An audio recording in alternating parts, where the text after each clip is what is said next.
Hello friends, मेरे स्पामिस्ट्री and astrology video channel पे आपका स्वागत है। आज इस वीडियो में बात करने जा रहा हूँ राजयोग और शश योग की। इससे पहले जो मैंने वीडियो बनाया था वो था नीच भंग राजयोग, लेकिन आज डायरेक्टली राजयोग की बात करेंगे। राजयोग कैसे बनता है, हाथ में कौन से चिन्ह होते हैं इसके लिए। तो सबसे पहले कुछ लाइंस ड्रॉ करना चाहूँगा ताकि आपको ईजी रहे समझने के लिए। तो यहाँ पर मेन लाइंस जो होती हैं हमारे हाथ में, उनको ड्रॉ करने जा रहा हूँ ब्लैक कलर से। तो यह जो लाइन है जो अभी दिखाई दे रही है आपको, इसको हम जीवन रेखा कहते हैं। और यह जो लाइन है इसको हम मस्तिष्क रेखा कहा जाता है, और इस लाइन को कहा जाता है हृदय रेखा। तो यह तीन मेन लाइनें होती हैं। अब राजयोग के लिए क्या क्या चाहिए उसके बारे में बात करेंगे। सबसे पहले जिसके हाथ में सूर्य रेखा बलवान हो, बलवान सूर्य रेखा से मेरा कहने का मतलब सिर्फ इस साइज की सूर्य रेखा हो तो इसको भी बलवान सूर्य रेखा माना जाएगा। और साथ में गुरु माउंट यानी कि बृहस्पति का माउंट, जो इस एरिया को, जिसको मैंने अभी रेड कलर में अभी एनसर्कल किया है, यह श्रेष्ठ हो, यानी थोड़ा उभरा हुआ हो, हल्का सा पिंक कलर का हो और थोड़ा सा बैलून की तरह फूला हुआ हो। तो ये दो चीज़ें होने से व्यक्ति को राजयोग मिलता है। और अगर इसके साथ साथ शुक्र के नीचे स्वास्तिक चिन्ह भी हो तो असली राजयोग बनता है। यहाँ पर मैं आपको बताना चाहूँगा, स्वस्तिक का चिन्ह यहाँ पर बन रहा हो शुक्र माउंट के ऊपर, पतली लाइनों से यह बनता है कुछ लोगों के हाथ में। तो यह अगर 3 हो जाए तो यह पूर्ण राजयोग बन जाता है। और राजयोग में जन्म लेने वाले व्यक्ति सभी सुख सुविधाओं से पूर्ण जीवन व्यतीत करते हैं।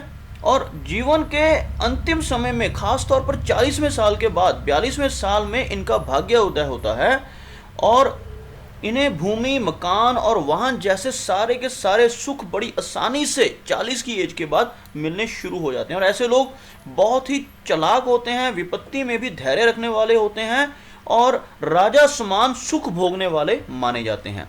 इसके अलावा भी कुछ और चिन्ह हैं जो राजयोग के बारे में इशारा करते हैं।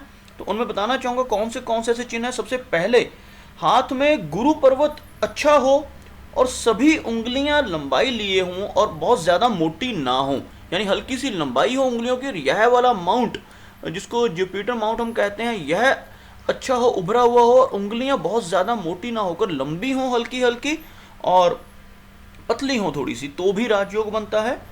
इसके अलावा यदि कनिष्ठा उंगली ज़रूरत से ज़्यादा लंबी हो, यह है कनिष्ठा, यानी कि जिसको मरकरी फिंगर कहते हैं। अगर यह फिंगर ज़्यादा लंबी हो, यानी कहने का मतलब अनामिका के लगभग यहाँ तक पहुँच जाए, लंबाई में नाखून तक पहुँच रही हो, तो भी यह योग बनता है।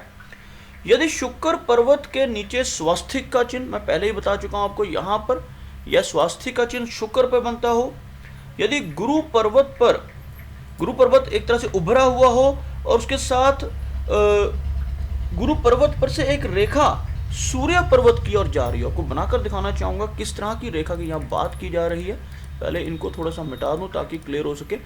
कुछ लोगों के कुछ इस तरह से लाइन बन जाती है नीचे की तरफ उठती हुई और ऐसे जलती हुई, यानी दोनों माउंट्स को एक तरह से जोड़ने वाली लाइन, गुरु से सूर्य की तरफ चलने वाली लाइन। तो यह भी एक राजयोग का चिन्ह है।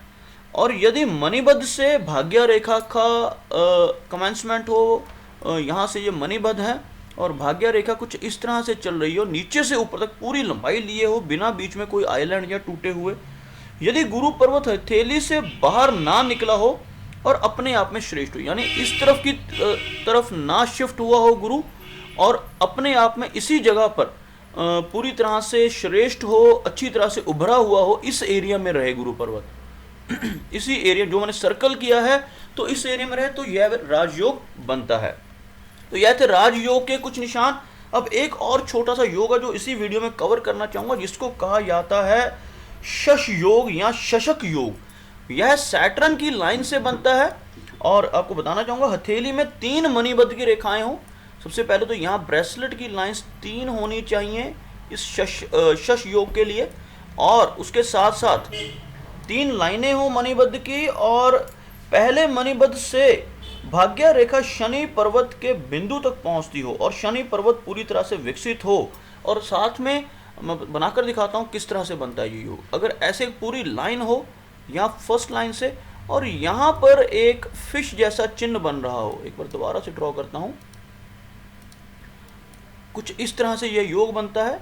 यहाँ पर नीचे एक फिश जैसा चिन्ह बनता हो और जो फर्स्ट ब्रेसलेट है इसको एक तरह से टच हो रहा हो और ऐसे कुछ जो लाइन है और सैटर्न तक, शनि माउंट तक पहुंच रही है और यह माउंट जो है यह पूरी तरह से उभरा हुआ हो, तो इसको कहा जाता है शशक योग या शनि योग।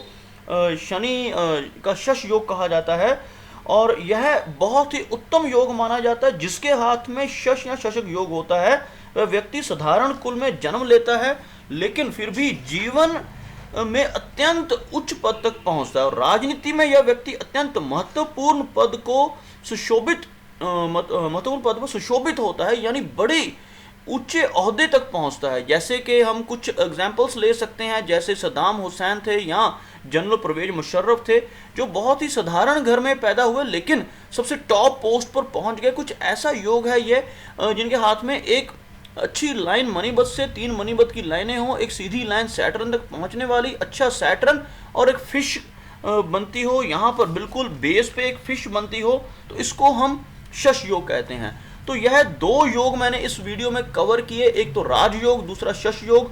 तो उम्मीद करता हूं कि मैंने अपनी तरफ से पूरी लाइंस को क्लियर किया है और आपको सब समझ आया होगा। तो अगर आपको यह वीडियो अच्छा लगा तो इस वीडियो को लाइक करें, शेयर करें और साथ ही साथ मेरा ये चैनल भी सब्सक्राइब करें, ताकि आपके लिए ऐसे ही और वीडियोस लेकर मैं टाइम टू टाइम आता रहूं। मेरा वीडियो वॉच करने के लिए आपका बहुत बहुत धन्यवाद।